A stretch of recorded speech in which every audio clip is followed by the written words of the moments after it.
অনেকেই বলে খাসির মাংস বা খাসির পায়া রান্না করলে একটা খাসি খাসি গন্ধ আসে, খেতে ভালো লাগে না।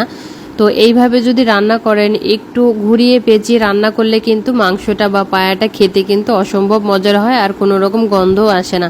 তো আমি আজকে খাসির পায়া রান্না করব। তো এখানে খাসির পায়াগুলো আমি খুব ভালোভাবে পরিষ্কার করে ধুয়ে নিয়েছি, আর একটু ছোট ছোট করে কেটে নিয়েছি। নিয়ে এখন এগুলোকে ভালো করে পানি ঝরিয়ে নিয়েছি। মশলা দিয়ে দেবো। এখানে রসুন আর পেঁয়াজ বাটা আছে, দুইটা কিন্তু সম পরিমাণে দিয়েছি।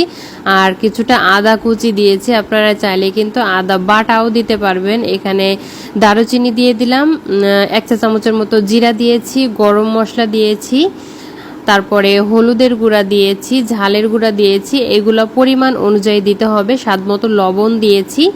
এখন একটু সরিষার তেল দিয়ে, আপনারা চাইলে কিন্তু সয়াবিন তেলটাও ব্যবহার করতে পারবেন, তবে আমি সরিষার তেলটা পছন্দ করে বিধায় সরিষার তেলটাই দিলাম। সরিষার তেল দিলে কিন্তু একটু ভালো লাগে। তো যাই হোক, সবকিছু একসাথে ভালো করে মাখিয়ে নিয়েছি। এটা এখন 1 থেকে 2 ঘন্টার জন্য নর্মাল ফ্রিজে রেখে দেব। এতে করে মশলার সব সুঘ্রাণগুলো এই মাংসের ভিতরে ঢুকে যাবে, আর এই মাংসের যে একটা গন্ধটাও কিন্তু কম আসবে। তো একটা কড়াইতে সামান্য করে পানি দিয়ে এখন ঢাকা দিয়ে ভালো করে কষিয়ে নেব। একটু ভাজা ভাজা করে কষাতে হবে, যাতে তেলটা উপরে উঠে আসে আর মশলাগুলো খুব সুন্দরভাবে ভাজা ভাজা হয়ে যায়। কষানো হয়ে গেলে তারপর আমি এখানে প্রেসার কুকারে দিয়ে দিয়েছি। আপনারা চাইলে কড়াইতেই কিন্তু পানি দিয়ে ভালো করে জাল করে নিতে পারেন, সেক্ষেত্রে সময়টা একটু বেশি লাগবে।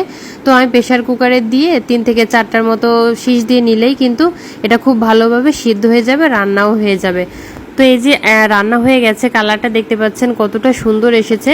এটা খেতেও অনেক মজা ছিল, আর কোনো গন্ধও ছিল না। উপর থেকে পেঁয়াজ কুচি দিয়ে দিচ্ছি। আপনারা চাইলে পেঁয়াজের বেরেস্তা বা আদা কুচি, ধনিয়া পাতা কুচি সবকিছু দিয়ে পরিবেশন করতে পারেন। আমি যেহেতু আদা কুচিটা আগে দিয়েছি তাই আর দিলাম না।